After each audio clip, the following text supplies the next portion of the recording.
ഹിമയ്ക്കൊപ്പം ചേർത്ത് വെച്ചൊരു പേരാണ് സുമിത്തിൻ്റേത്.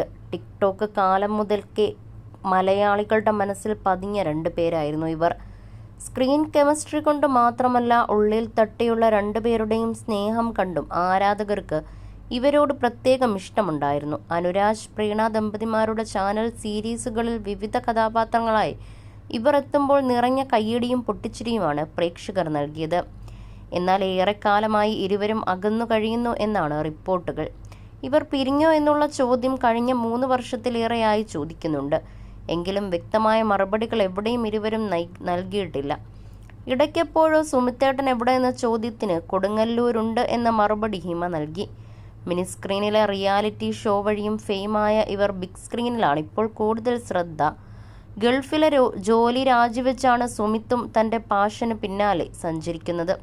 നിരവധി ചിത്രങ്ങളിൽ സുമിത്ത് ഇതിനോടകം അഭിനയിച്ചു കഴിഞ്ഞു. നിരവധി ഷോർട്ട് ഫിലിമുകളുടെയും ഭാഗമാണ് സുമിത്ത്. സോഷ്യൽ മീഡിയയിൽ ഏറെ സജീവമായ സുമിത്തിൻ്റെ ഓരോ പോസ്റ്റുകളും ശ്രദ്ധേയമാണ്. അടുത്തിടെ മോഡലും നർത്തകിയുമായ ആമിക്കൊപ്പം പങ്കിട്ട ചിത്രങ്ങൾ ഏറെ ചർച്ചയായിരുന്നു. എന്നാൽ തങ്ങൾക്കെതിരെ വരുന്ന ഗോസിപ്പുകളോട് എവിടെയും ഇരുവരും പ്രതികരിക്കാറില്ല. ഈ അടുത്താണ് ആരാധകരുടെ ചോദ്യങ്ങൾക്ക് ഹിമ മറുപടി നൽകിയത്. എങ്ങനെയാണ് മോശം അവസ്ഥകൾ അല്ലെങ്കിൽ മോശം കമൻറ്റുകളെ അതിജീവിക്കുന്നത് എന്ന ഒരു ചോദ്യമായിരുന്നു ചിലർക്കുണ്ടായിരുന്നത്. നിങ്ങളുടെ പോസ്റ്റിലും വീഡിയോയിലും വരുന്ന മോശമായ കാര്യങ്ങളെ നിങ്ങൾ മാനസികമായി എങ്ങനെ കൈകാര്യം ചെയ്യുന്നു എന്നായിരുന്നു ഒരു ചോദ്യം. ഒപ്പം ഈ വീഡിയോ പ്രൊഡക്ഷനും സോഷ്യൽ മീഡിയ ലൈഫും അല്ലാതെ എന്ത് ജോലിയാണ് ഒരു ചോദ്യം ഉണ്ടായിരുന്നു.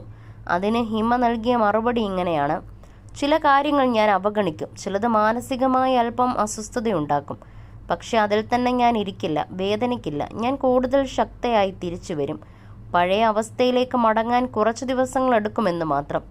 ആ ദിവസങ്ങൾ ഞാൻ എൻ്റെ മുറിയിൽ തന്നെ ഇരിക്കും, എന്നിട്ട് സ്വയം അതിനുള്ള സൊല്യൂഷൻ കണ്ടെത്തും. കുറച്ച് കരഞ്ഞാലും പൂർണ്ണ ശക്തിയായി തിരികെ വരുമെന്നും ഹിമ പറയുന്നു. ഇൻഫ്ലുവൻസർ എന്നതിലുപരി വിദ്യാഭ്യാസ വകുപ്പിന് കീഴിൽ ജോലിയും ചെയ്യുന്നുണ്ടെന്നാണ് ഹിമ പറഞ്ഞത്. എന്നാൽ സ്ഥിര നിയമനമാണോ എന്ന കാര്യത്തിലും വ്യക്തതയില്ല.